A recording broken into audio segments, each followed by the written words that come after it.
All right, we're back in Oakman, Alabama, here at Oakman High School, and it's a Tuesday edition of Go Wildcats with head coach Ryan Hall.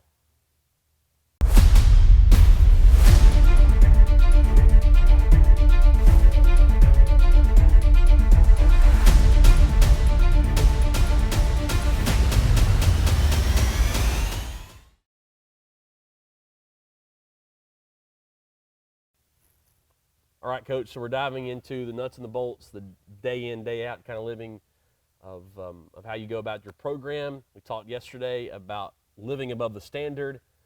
Today, we're talking baggage-free. Is that right? Yeah. Tell us about what you emphasize with that. Yeah, well, just kind of going back and reviewing what the pack is who we are, and we want our young men to be unified, and we live by that quote: the strength of the pack is the wolf, and the strength of the wolf is the pack. And what that means to us is everybody has value, everybody's important, everybody's dependent upon each other. It's truly about everybody pulling their weight, and so that's kind of who we are. And then what we do is we want to create an environment where we overachieve. That's kind of the idea.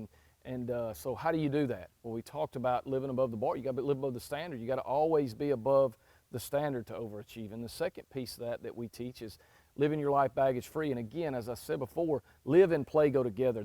We want to play football a certain way, but we also want to live. We want to teach life through football. And so, being baggage free, I always kind of define it like this.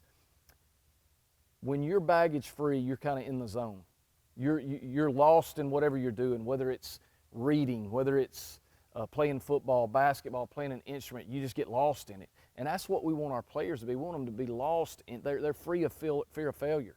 They don't fear that. They don't fear what somebody else thinks or who they're just lost in the game and lost in life. And the best way to do that is to be baggage free, mentally, emotionally, physically. So, a lot of we build that around those three things primarily, but mentally, not bringing mental baggage up here. What are you thinking about? What are you allowing in your head? What music are you listening to? What are the things that you're allowing? That creates baggage. It creates weight, and then emotionally, how are you feeling? What's going on in your life that, are things at home, causing you to struggle with emotions? And, can you create a baggage-free mindset when you come here? Can you let that stuff go and get lost in what you're doing here? And then last, physically, are you doing what you're supposed to do in terms of training? Are you getting the right rest?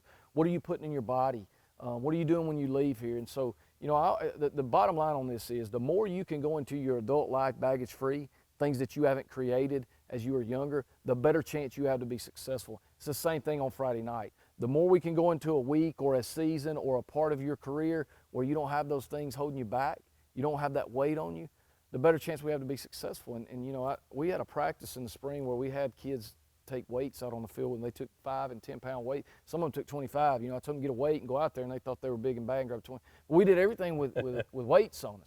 So they threw passes, caught passes. Some of them were sliding the weight in their pants. The whole rule was you had to carry that weight with you. We went about 5 minutes, and they were beat down, struggling, frustrated, mad at me, mad at it. And the point I told them was that's what you bring out here every day. When you allow people outside of our program to affect the way you think, or you're worried about transferring somewhere else, or you're not doing what you're supposed to do physically away from here, you're drinking, you're partaking in drugs, you're vaping, you're doing all those things. There's no way you come here and play baggage free. And so that's the message, not just play baggage free, but live baggage free. And we're trying to get them to understand, don't create problems for yourself down the road because of things you're doing now. Go into life, your adult life, baggage free so you can be the best you can be. And I, kind of close this thing out. One of my biggest messages to them is this: you're not able to get a really good job that pays you really well yet.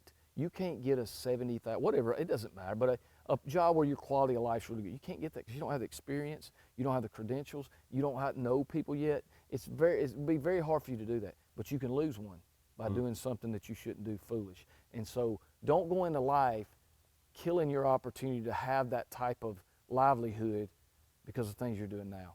Same message on a Friday night. We can't win a game today, but we can lose one by creating baggage that we're going to carry into the season. So that's kind of our second message. You're going to overachieve. You're going to outperform what people think you ought to do. You got to live above the standard, and you got to be baggage free. And so that's kind of that message. Awesome. Fantastic stuff. We appreciate that insight.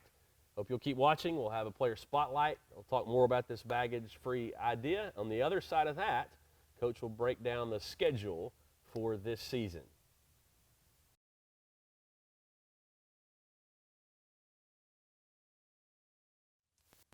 All right, so for today's player spotlight, we're with Bridger Upton, 26, wide receiver slash safety, sophomore on the team. Bridger, thank you for taking the time to join us today. No problem. I'll do it anytime. Thank you so much for that. Let's talk about the topic of the day, which is this concept of ridding ourselves of the baggage, living baggage free. When you hear that phrase, what does it mean to you? What does it mean to the team to live and to play baggage free? Well, baggage is basically like weight that you carry, like on the field and stuff. Like if you don't get a good sleep, you don't eat a good breakfast or anything, you know. But it really affects you. I've had personal experience with that, but you can do it. So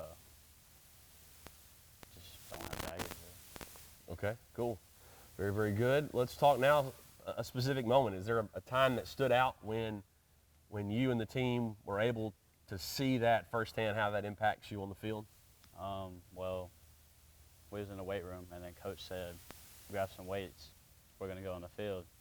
Man, we practiced like a little bit, like half a practice with like 25 pounds, 10 pounds weights on us. Had to catch balls, had to block and everything. It was pretty hard. And then he sat us down and told us about everything. Wow, that's a cool moment to see the difference that weight has on you. Very, very good.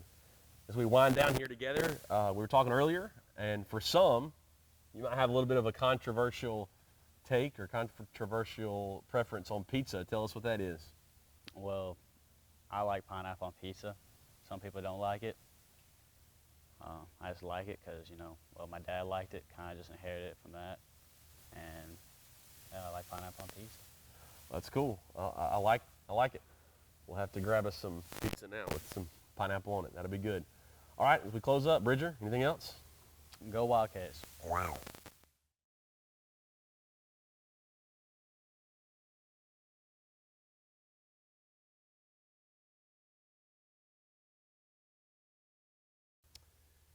All right, Coach, so now let's turn our attention toward the schedule for the season. We're trying to live baggage free, play baggage free. Well, what are you carrying that life or that game preparation into all season? Let's talk first about your non-region games, as we know you typically start the season with those, so tell us who you got. Yeah, we're in a 7-team region this year, which is different. We've been in an 8-team region. So when you go in that 7-team, you got to have 4 non-region games. In the past, we had 3. So we had a difficult time finding them because of that 7-team region. You know, you got all these people that buddy schedule and things, and you kind of get left out on some things. But we were able to fill it, and we'll open up at Solgent, who's a second-round 2A playoff team last year. Coach Merchant does a fantastic job there, and they got a good little back, and so we expect them to be a challenge. And then we won. Now we go 0-1. We play on a Thursday night against Cordova, and that's a rivalry game. Coach Smothers in the second year.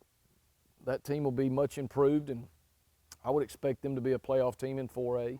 And then week 5, we go to Winterboro. That's a kind of a unique opponent down in Talladega County, but kind of hooked up with them late and got them on the schedule. But they're a playoff 1A team that is going to have a lot of speed. And then we'll close the season out with Meek, who, in my opinion, I think Coach Powell's done a tremendous job there. They were a second-round playoff team last year. They will be physically stronger than anybody we play. He does a great job with those kids in the weight room. So that's our non-region schedule. That'll be 4 challenging games, but it'll be good for us. I think it'll help our kids grow, and you know, we want to play good late December. You know, if we were trying to set the record for wins, we might think a little bit different about it, but you know, it doesn't matter what classification you are. We want to play good people that play hard and will challenge us and make us better. Okay, let's talk region play. We moved to a new region, still 3A, but now Region 6. As you mentioned, 7 teams there. Walk us through that schedule, how it sets up. It's a tough region, and we'll open up with Midfield here as our first region game, and Midfield is coming up from 2A, where they were a 10-win team in 2A, and Coach Isaac does a fantastic job with those guys. They're going to have players and be athletic, and then Tarrant, we'll go to Tarrant second. They just hired a new coach, Rico Jackson, who at one time was at Aliceville and took them to the state championship game. Does a really, really good job. I know they'll be better, much improved as they build that program back. And then we'll play Carbon Hill at home, and they've got a fantastic group back of kids that have played there a couple of years, a really good back, and Coach Cochran will have those guys strong, and that'll be a big challenge. And then we go non-region and play Winterboro, but then we'll come back and play Fayette at Fayette. We haven't played them, and they've been traditionally a bigger school. I can remember they were 5A. A new coach, Jared Porter. Jared and I coached together several years ago at Cordova. I think he'll have great energy, and those kids will play really hard for him. And then we'll have the bye, and then we play Gordo, and everybody knows what that'll be about. They'll come here with fantastic players. And Coach Liley, who's a great friend of mine and a man that I have a tremendous amount of respect for, he took the job at Northridge, and Coach Gus Smith is there now, so they'll have a new coach. And then we'll finish up Region play with Winfield, and everybody around here knows that's kind of one we want to figure out how to win that one. Coach McKinney does their kids play hard, and I would put the effort that they play up against with anybody. Them and Fife are the two hardest playing teams that I've ever seen any classification. So that's the schedule, and it'll be a challenging one, but we look forward to it. It will definitely make us better. All right, great. As you're watching at home, make your plans for this schedule. These Friday nights, that one Thursday night game here at home against Cordova on the 25th of this month. And also, while you're watching, hit the subscribe button, hit the like button, hit the bell icon to get these notifications. We thank you so much for watching and for all your support. Coach. Go Wildcats.